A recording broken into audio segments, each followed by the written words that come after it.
عبدالحمید ایک امیر لڑکا شہر کے مدرسے میں پڑھا کرتا تھا۔ جب مدرسے میں واپس آتا تو ایک نوکر بستہ لیے ساتھ ہوتا۔ چھٹی کا وقت آتا تو نوکر پھر بستہ آ کر اٹھا ساتھ لیتا۔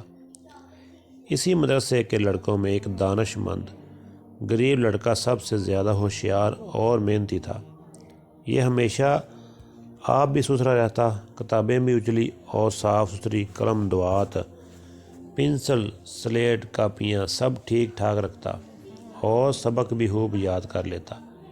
ایک دن آسمان پر بادل چھائے ہوئے تھے۔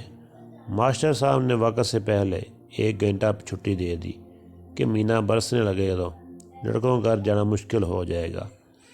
چھٹی ہوتے ہی سب لڑکے بستے باندھ کر گھروں کو جانے لگے، مگر عبدالحمید کا نوکر نہ آیا۔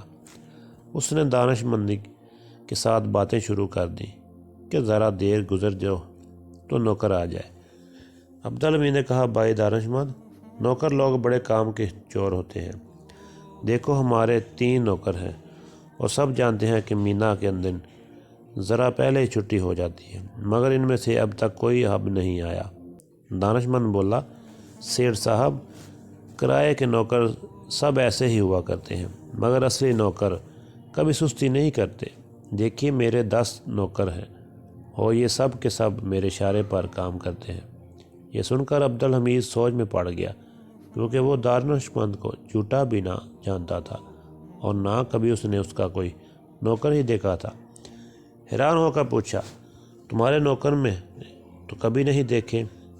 دانش مند نے جواب دیا، میرے نوکر تو ہر وقت ساتھ رہتے ہیں اور آپ بھی انہیں سب کے ساتھ روز دیکھتے ہیں۔ یہ سن کر عبدالحمید کو اور بھی اچنبھا ہوا۔ اس نے کہا، ان میں سے 2-1 کا نام تو بتاؤ۔ دانش مند نے جواب دیا، 1-2 کیا، میں 10 کے نام بتا دیتا ہوں۔ سنیے، 2 آنکھیں، کان، 2 ہاتھ، 2 پاؤں، 1 ناک اور 1 زبان۔ میرے ایسے وفادار نوکر ہیں کہ دل کے ارادے تک جانتے اور فوراً حکم مانتے ہیں۔ ماسٹر صاحب بھی روز کھڑے دیکھ کر رہے تھے۔ انہوں نے کہا، دانش شاباش بیٹا، بے شک تمہارے نوکر بڑے وفادار ہیں اور ایسی خدمت کرتے ہیں کہ جو دوسرا کبھی نہیں کر سکتا۔ عبدالحمید، تم بھی انہی نوکروں سے کام لیا کرو تو دوسروں کے کبھی محتاج نہ ہو۔ ماسٹر صاحب کی بات عبدالحمید کے دل میں گھر کر گئی۔ اس نے بھی بستہ باندھ کر اکیلے رگل گرا لی اور پھر کبھی نوکر سے